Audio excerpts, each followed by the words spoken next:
Namaskar, welcome to my all friends into my Facebook. আমি স্বপন আপনাদের সঙ্গে আজকে সন্ধ্যায় আছি। বলেছিলাম যে মানুষ কত লোভী হতে পারে, পরিস্থিতি কিরকম। আমাদের কলকাতার কথা বলি, শুধু কলকাতার কথা নয়, এটা আমাদের রাজ্যের একটা কি বলবো, বলা যেতে পারে আমাদের রাজ্যের এটা একটা অভিশাপ। এই অভিশাপ থেকে কবে বেরোতে পারবো আমরা জানি না। পাপ করলে তার শাস্তি পেতে হবে। আমি আপনি যদি পাপ নাও করি, যারা করছে তাদের সঙ্গে আছি তো, বা তাদের জায়গাতে, তাদের শাসনে হোক বা তাদের ভালোবাসাতে হোক, আমরা যারা আছি নিরীহ জনগণ, ভোগ তাদের করতেই হবে, করছিও তাই। শুধু আমি আপনি নই, আমাদের বংশধররা, আমাদের ছেলেমেয়েরা, প্রতিবেশীরা, জনগণ, সে চামচারাও করবে, বেলচারাও করবে। যারা চটি চাটা লোক আছে, নিজেদের আখের গোছাতে ব্যস্ত, তাদেরও পরিণতি খুব যে ভালো হবে তা নয়, কিন্তু সাময়িক একটু স্বাদের জন্য লড়াই করে যাচ্ছে। বলেছিলাম, আমি আমার আগের ভিডিওতে বলেছিলাম যে প্রতিষ্ঠিত মানুষেরা, এই ডাক্তার বলুন, ভালো ব্যবসায়ী বলুন, প্রতিষ্ঠিত, মাস গেলে বেশ কয়েক হাজার টাকা বা কয়েক লাখ টাকা রোজগার, বা লয়ার বলুন, যেগুলো সম্মানজনক প্রতিষ্ঠিত সমাজের পেশা, তারাও এরকম জঘন্য অসামাজিক কাজে লিপ্ত। এখন যদি আপনারা বলেন যে সন্দেশখালী সেই সমাজসেবক শাহজাহান এবং তার গ্যাং, তাদের কথা ছেড়ে দিন। তাদের নিয়ে আলোচনা করলে রাতটাও খারাপ যাবে, আগামী দিনটাও খারাপ যাবে। কারণ তাদেরকে তৈরি করেছে এক শ্রেণীর মানুষ ফায়দা লুটতে, আর সেই ফায়দা লুটতে গিয়ে আরেক পরিবার বা সমাজের কিছু লোক ধ্বংস হয়ে গেছে, প্রাণ হারিয়েছে, ম্যাসাকার হয়ে গেছে তাদের সংসার, সেই গ্রামটাও তাই। তবে এইটুকু আমি বলে যাই আপনাদের, এর শাস্তি পেতে হবে। যারা ইন্ধন দিয়েছে, যাদের মদতে এইসব সমাজ বিরোধীরা এইসব অসামাজিক জঘন্য নৃশংস কাজ করেছে, নিন্দাযোগ্য, ধ্বংস হয়ে যাবে তারা, হতে হবে। ইতিহাস কখনো ক্ষমা করে না। যাই হোক, সেরকম একটা ঘটনা বলি আপনাদের, যে কিডনি পাচার করতে গিয়ে আমাদের কলকাতার আলিপুর কোর্টের একজন আইনজীবী, তিনি ধরা পড়েছেন, গ্রেপ্তার হয়েছেন, কেস চলছে জেল হাজতে। এবার বলুন, তার কি কোনো লজ্জা আছে? বিবাহিত নিশ্চয়ই, ছেলে মেয়ে আছে, সন্তান আছে, আত্মীয় স্বজন আছে, ভাই বোন আছে, আর যেখানে থাকেন তার সমাজের প্রতিবেশীরা আছে, তারা ব্যাপারটা জেনেছে, টিভিতে ছবি দেখেছে, পেপারে বেরিয়েছে। লজ্জা আছে? মনে হয় না। লোভ, আরো চাই। কি চাই? জঘন্যতম কাজ করে, যেটা একমাত্র পশুজনিত মানসিকতা সম্পন্ন মানুষই পারে। পশু এই জিনিসটা করবে না, আপনাকে মেরে ফেলবে, খেয়ে ফেলবে। আবার গৃহপালিত পশু সার্মেয় আপনার বাড়ি রক্ষা করবে। অশোকনগর, উত্তর 24 পরগনার অশোকনগর খুব বিখ্যাত জায়গা, নামি জায়গা, নাম করা জায়গা, ভালো শহর, একটা বলদি শহর, পুরনো শহর, প্রাচীন শহর। হাবড়া, গুমা, বারাসত জেলার মধ্যে পড়ে। এই কিডনি পাচার চক্রে যুক্ত থাকার অভিযোগে এবার কলকাতার আলিপুর কোর্টের এক আইনজীবীকে গ্রেপ্তার করেছে অশোকনগর থানার পুলিশ। আর বলে যাবেন, এই অশোকনগর থানার পুলিশও কিন্তু এখন বর্তমান রাজনৈতিক শাসক দলের পুলিশ। আর এর আগে কিডনি পাচারে 5 জনকে গ্রেপ্তার করা হয়েছিল, মানে পুলিশ করেছিল, রাজ্য সরকারের পুলিশ। জিতেদের নাম হচ্ছে প্রদীপ, এই যে উকিলটাকে ধরেছে, মানে উকিল বলতে লয়ার, আইনজীবীকে ধরেছে আলিপুর কোর্টে, ওনার নাম হচ্ছে প্রদীপ কুমার বর। ওনার কীর্তিগুলো শুনুন, ভাবলাম একটু শেয়ার করি। না শেয়ার করলে মনটা কিরকম লাগলো, এটা বহুদিন পুরনো নয়, এই বছরেরই ঘটনা, 2025 সাল। এই 2025 সালে এত সুন্দর সুন্দর ঘটনা হয়েছে যেটা বিগত 2024 সালে বোধহয় এই ধরনের নক্কারজনক ঘটনাগুলো আসেনি। এইভাবেই বেঁচে আছি আমরা, এইভাবেই 2025 সালকে আমরা বিদায় জানাবো। আর আহ্বান করব নতুন বছর 2026 আবার কি খবর নিয়ে আসে তার অপেক্ষা থাকবে। আর ব্যাপার হচ্ছে যে এই ধরুন আপনার এটা ঘটনা ঘটেছে 7ই জুন, জুলাই মাস গেছে, আগস্ট মাস চলছে 2025 সাল। 7 জুন 2025 সাল শনিবার, তার ঠিক আগে শুক্রবার এবং বৃহস্পতিবার, 7, 6, 5, 5 জুন 2025 সাল।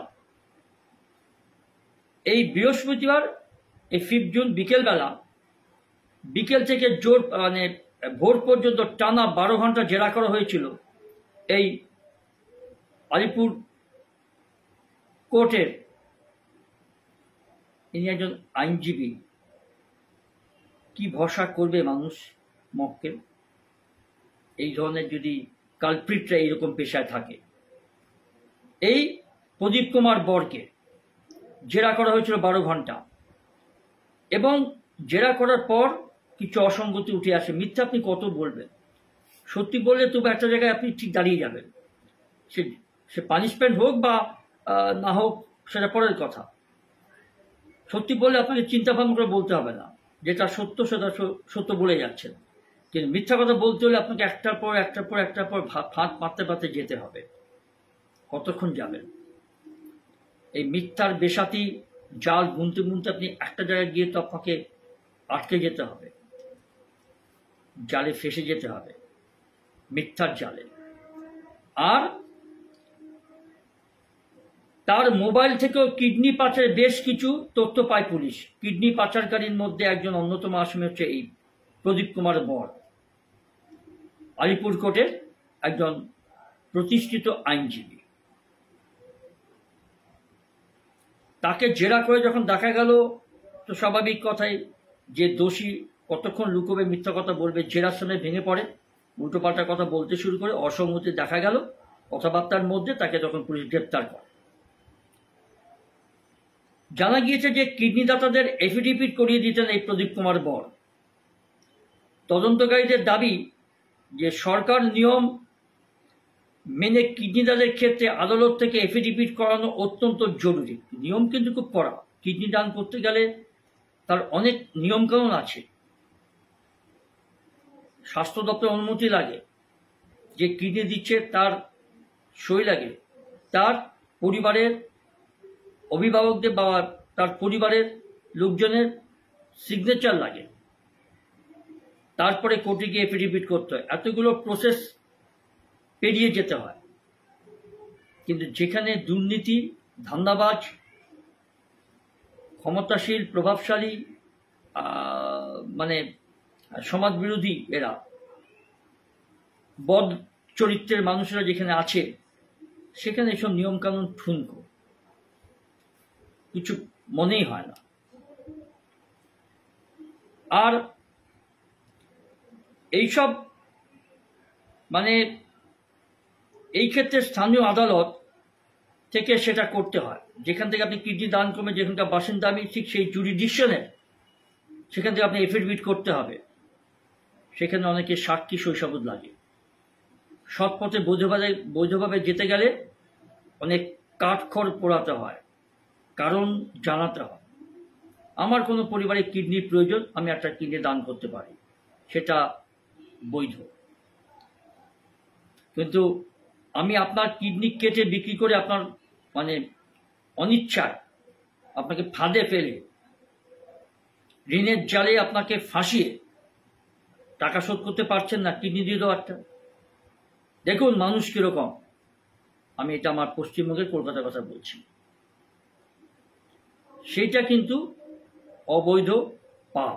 সবচেয়ে বড় কথা, মানব বিরোধী জঘন্য একটা পাপ কাজ। আর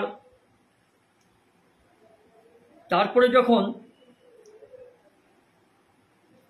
হাবড়া, অশোকনগর এবং পার্শ্ববর্তী সমস্ত কিডনি দাতাদের এফিডেভিট বারাসত আদালতে হয়নি, হয়েছে কোথায়? আলিপুর কোর্টে। হওয়া উচিত ছিল বারাসতের, যেগুলো যে বারাসত জুরিডিকশনের মধ্যে যেগুলো কিডনি দানের ব্যাপার থাকে, সেগুলো কিন্তু আপনার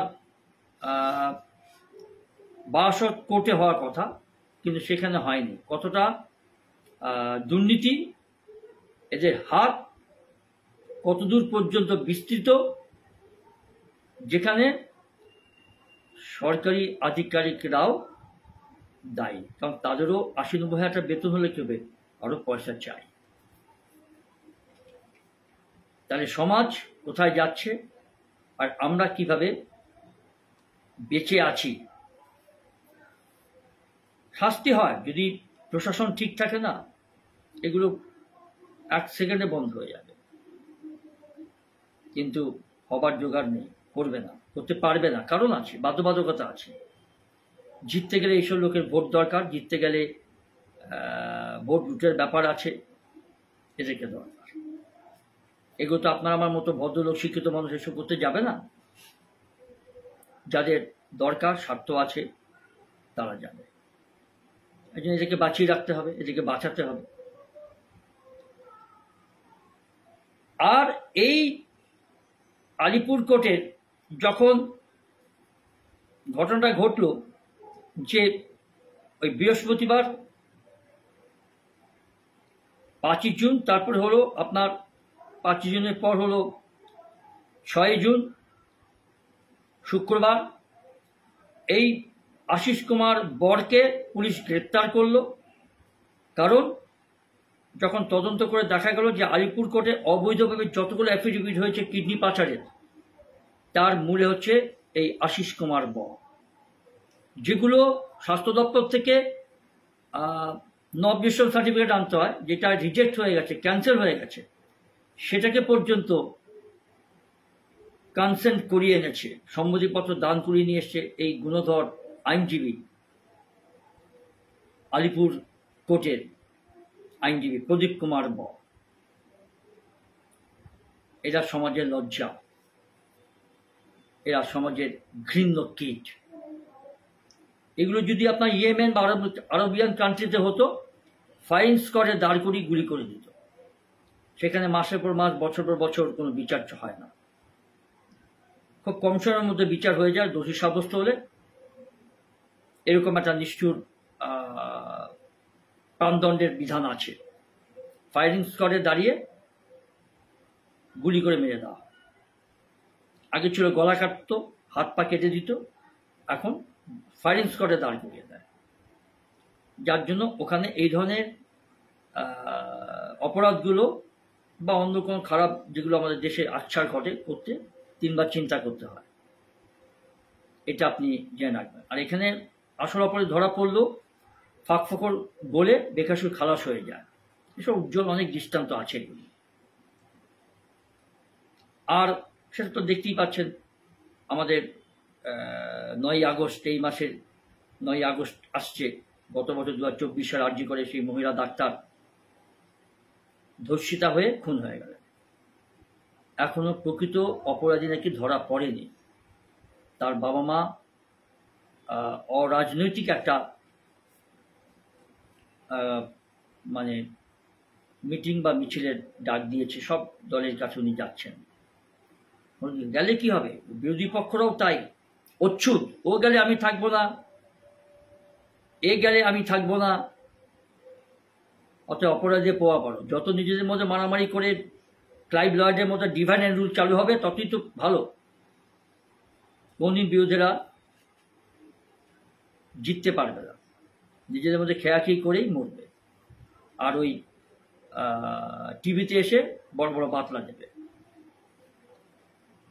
এইবার এই আশিস কুমার বরকে যখন ধরা হয়েছে, তখন বারাসত আদালতে যখন তাকে তোলা হলো শুক্রবার দিন, খুব সম্ভব 6 জুন 2025 সাল, বারাসত কোর্টে যখন তাকে তোলা হয়েছে, তখন 4 দিনের পুলিশ হেফাজতের নির্দেশ দিয়েছে বিচারক। সুৎখোর মহাজন বিকাশ ঘোষ, এই আরেকটি মাল। এই বিকাশ ঘোষ এরও একটা ইতিহাস দেখুন, এও মানুষ কিভাবে পয়সা রোজগার করে রক্ষার জন্য, কি করে এদের পরিবার এদেরকে অ্যালাউ করে, এদের স্ত্রী, এদের ছেলে মেয়ে, এদের আত্মীয় স্বজন, জানি না। একবার লুকাবে, দুবার লুকাবে, 3বারের তো লোক জানতে পারবে, অন্তত আত্মীয় স্বজন জানতে পারবে, যে পরিবার লোক জানতে পারবে যে আমার কর্তা খারাপ কাজ করছে, বা আমার বাবা খারাপ কাজ করছে, অসামাজিক কাজ করছে। আর এই এই এর মূলে আছে কে জানে, সুৎখোর একজন, ওর নাম হচ্ছে বিকাশ ঘোষ ওরফে শীতল ঘোষ।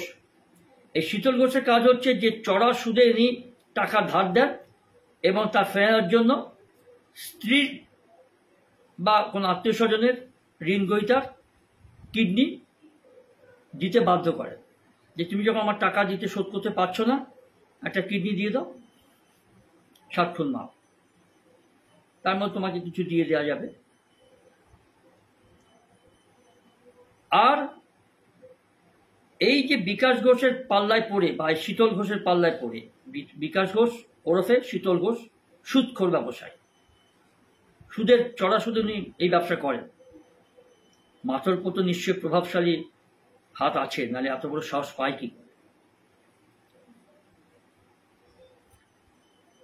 উনি কি করেছিলেন, যাদের কাছ থেকে ওনাকে যারা টাকা নিয়েছে তাদের টাকা শোধ করার বদলে কিডনি বিক্রি করতে প্ররোচনা দিতেন, কুপ্ররোচনা, ইনস্টিগেট করতেন। অশোকনগরের বাসিন্দা এই রাজীব দাস ঠিক এরকম একজন ব্যক্তি। সেই মামলার তদন্ত করতে গিয়ে গত মার্চ মাস 2025 সালে অশোকনগরে কিডনি পাচারে বড়সড় একটা চক্রে হদিশ পায় পুলিশ। এটা আমাদের পশ্চিমবঙ্গ রাজ্য সরকারের পুলিশ। তদন্ত চালিয়ে মহাজন এই বিকাশ ওরফে শীতল ঘোষকে, মৌসুমী সর্দার, গৌরাঙ্গ সর্দার, পিয়ালি দে এবং অমিত জানাকে গ্রেপ্তার করে পুলিশ। এটা তো একজনের কাজ নয়, এর সঙ্গে অনেক চেলাবেলা লোক জড়িয়ে আছে। হয়তো যোগ্যতা নেই, হয়তো শিক্ষক যোগ্যতা থাকলেও হয়তো মানসিকতা নেই, খেটে খাই বা সরকারি বেশে কোনো কাজ করে খাই কোনো সংস্থায়, কিছু না পেলে অন্তত সবজিটা বিক্রি করি বাজারে, সেই মানসিকতা সম্পন্ন লোক এরম নয়। রাতারাতি আমির হয়ে যাব, অতএব একটা মানুষের ক্ষতি করতে এদের বুক কাঁপে না, হাতও কাঁপে না, বিবেকও বাঁধে না। এইবার এই যে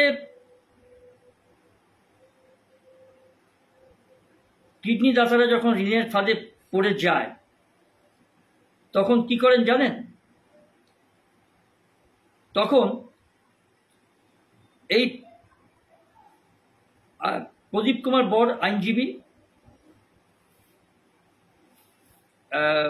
আলিপুর কোর্টে, তার কাছে পার্টিকে নিয়ে যায়।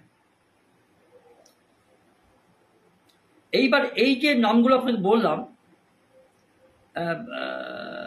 বিকাশ ঘোষ ওরফে শীতল ঘোষ, মৌসুমী সর্দার, গৌরাঙ্গ সর্দার, পিয়ালি দে এবং অমিত জানা, এর মধ্যে এরকম আরো অনেক আছে, অনেক জানা আছে, অনেক দে আছে, অনেক সর্দার আছে।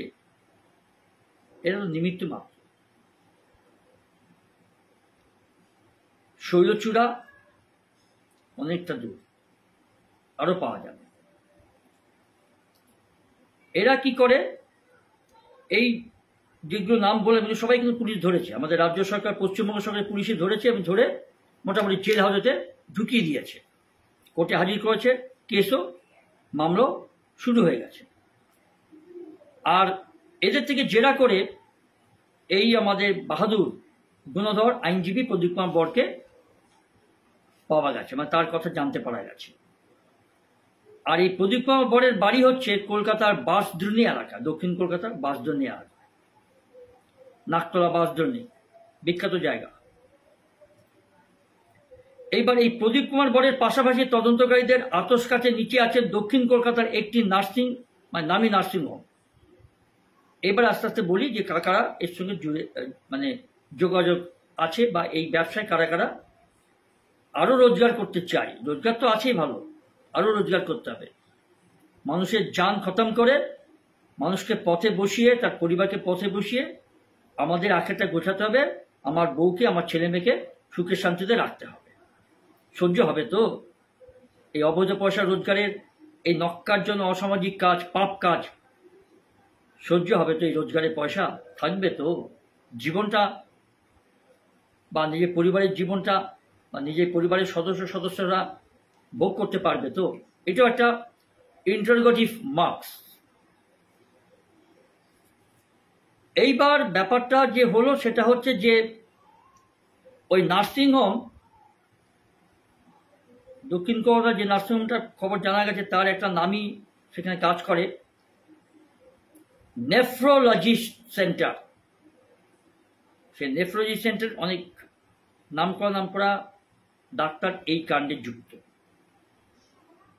সরকারি নিয়ম অনুযায়ী প্রত্যেক কিডনি দাতাকে স্থানীয় আদালত থেকে এফিডেভিট করাতে হয়, কিন্তু অশোকনগরে এই কিডনি পাচারের চক্রটি আবেদনকারীদের এফিডেভিট করানোর জন্য আলিপুর কোর্টের আইনজীবী প্রদীপ কুমার বরের শরণাপন্ন হয়। আর প্রদীপ কুমার মণ্ডল দেখলো যে বাহ, বিনা খাটনি যদি মক্কেল তো এমনি পাই না, আমি তো সেই ধরনেরই আইনজীবী, সারাদিন গিয়ে আমাকে কোর্টে মশা মাছি মারতে হয়, মক্কেল তো নেই, যদি এরকম অসামাজিক কাজ করে যদি দুটো পয়সা পাওয়া যায়, কি চিন্তা, কি ভাবনা। কিভাবে চলতে এই প্রক্রিয়া? পুলিশ সূত্রে জানা গেছে যে কিডনি পাচার চক্রের মধ্যস্থতাকারী হিসেবে কাজ করতেন এই আইনজীবী প্রদীপ কুমার বর। কিডনি পাচার মানে কিডনি দানের ক্ষেত্রে মামুলি এফিডেভিটের জন্য আবেদনকারীদের দিতে হতো 500 টাকা, এই একটা এফিডেভিট করতে দিতে হতো এই প্রদীপ কুমার বর আইনজীবী, অসৎ আইনজীবী। এ তো আইনজীবীদের কলঙ্ক। আর এই 500 টাকার এফিডেভিটের জন্য 500 টাকার যে এফিডেভিটটা হবে 500 টাকা, মানে স্টাম্প পেপারটা মূল্য হবে 500 টাকা। আর এই এফিডেভিটটা করতে এই আশিস কুমার বর কত টাকা নিতেন জানেন? 10 থেকে 15,000 টাকা। প্রদীপ কুমার বরের এই কীর্তি, এই রোজগার, তার নির্দেশ মেনে এফিডেভিট কিডনিদাতাদের উল্লেখ করতেন কোনো টাকা লেনদেন হচ্ছে না, একদম পেছন দরজা দিয়ে অবৈধভাবে টাকা লেনদেন হতো, এবং কিডনিদাতাদেরকে জবরদস্তি ভয় দেখিয়ে লিখিয়ে নেওয়া হতো এতে কোনো টাকা পয়সা লেনদেন নেই, কোথায় আছি, কি সমাজে আছি, বাস করছি। আর এর প্রতিফল কি হতে পারে, কজন শাস্তি পায়? একজন প্রদীপ কুমার বরকে আপনি ধরবেন, কয়েক হাজার প্রদীপ কুমার বর কয়েক সেকেন্ডের মধ্যে গজিয়ে যাবে, জন্ম নেবে।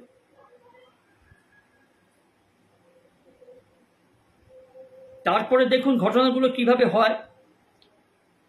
এই যে টাকাগুলো নিয়ে এফিডেভিট করে দেয় প্রদীপ কুমার বর, এবং লিখে নিচ্ছে কোনো টাকা পয়সার লেনদেন নেই ভাই। কিডনি দাতারা ভয়ে, ঋণের চাপে বাধ্য হয়।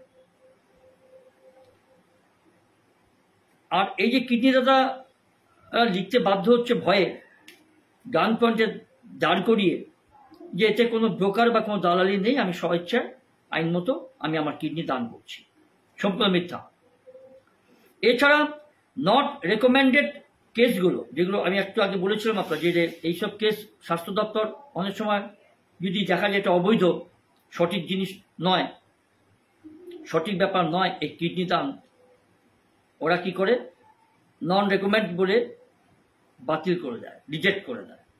আর এই রিজেক্ট কেসগুলো বা এই নট রেকমেন্ডেড কেসগুলো যেটা স্বাস্থ্য দপ্তর থেকে আসে, এই কেসগুলোকে প্রদীপ কুমার বরের হাত যশে হয়ে যেত রেকমেন্ডেড, রিজেক্টটা হয়ে যেত অ্যাকসেপ্টেড।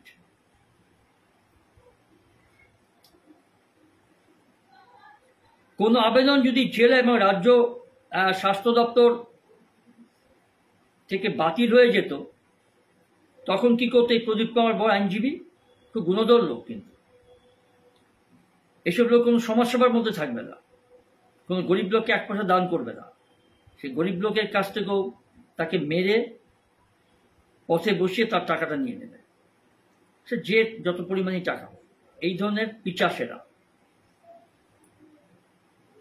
এই প্রদীপ কুমার বর কি করতো জানেন? এই বাতিল হয়ে যাওয়া কেসগুলো স্বাস্থ্য দপ্তর থেকে, রাজ্য সরকারের স্বাস্থ্য দপ্তর থেকে, ও কি করত, এই প্রদীপ কুমার বর এবং সেই দক্ষিণ কলকাতার নেফ্রোলজিস্ট সেন্টার থেকে নেফ্রোলজিস্টের যৌথ কারসাজিতে রেকমেন্ড হয়ে যেতে সময় লাগতো না কিছু। ওই বাতিল কেসগুলো রেকমেন্ড হয়ে যেত। আর শুধু পুলিশ তদন্তে আরো জানতে পারা গেছে এই ঘটনাটা, যে শুধু আপনার এই অশোকনগর বা বারাসত জেলায় বা উত্তর 24 পরগনায় সীমাবদ্ধ নয় এইরকম ধরনের কেস বা এরকম ঘটনা, কিডনি পাচার, কিডনি দান, সেগুলো কিভাবে হতো জানেন? শুধু এই জেলায় নয়, 3 জেলা, মানে 3 অধিক, ভিন জেলায় বলি, ভিন জেলা থেকে, ভিন জেলা এবং ভিন রাজ্যের কিডনি দাতা এবং গ্রহীতারাও সঙ্গে যোগাযোগ ছিল এই প্রদীপ কুমার বরের। বিরাট বড় নেটওয়ার্ক, শুধু স্থানীয় নয়, অস্থানীয়, পশ্চিমবঙ্গের বাইরেও অনেক রাজ্য থেকে লোকে কিডনি দিতে বাধ্য হতো। বিশাল নেটওয়ার্ক, বিশাল বড় শক্তিশালী র্যাকেট কিডনি পাচারের। আর এই যে কিডনি দাতা, ভিন রাজ্যের কথা বলি, যে ভিন রাজ্যে কিডনি দাতা এবং কিডনি গ্রহীতার সঙ্গে যোগাযোগ ছিল এই প্রদীপ কুমার বর। দুজনকে সামনাসামনি বসিয়ে লিখাপড়িত করে নিত, ওই 10,000, 15,000, 20,000 টাকার বিনিময়ে এফিডেভিট করিয়ে দিত। আর একই পদ্ধতিতে এফিডেভিটটা হয়ে যেত। আইনজীবীর এই কীর্তির সম্পর্কে নিশ্চিত হওয়ার পরে চলতি মাসের, মানে তখন ওই জুন মাসের 3 তারিখ আর কি, চলতি মাসের 3 তারিখ বলতে আপনার ধরুন জুলাই মাস, জুন মাসের পর জুলাই মাসের কথা বলি, 3রা জুলাই। 3রা জুলাইতে কি হলো, তাকে চলতি মাসের ওই 3 তারিখে তাকে তলব করে অশোকনগর থানার পুলিশ, এবং তাকে অশোকনগর থানায় এসে দেখা করতে বলা হয়। বৃহস্পতিবার বিকেলে থানায় আসেন প্রদীপ কুমার বর। এটা আমি আপনাকে জুলাই মাসের, জুন মাসের প্রথম সপ্তাহের কথা বলছি। আর উনি ধরা পড়েন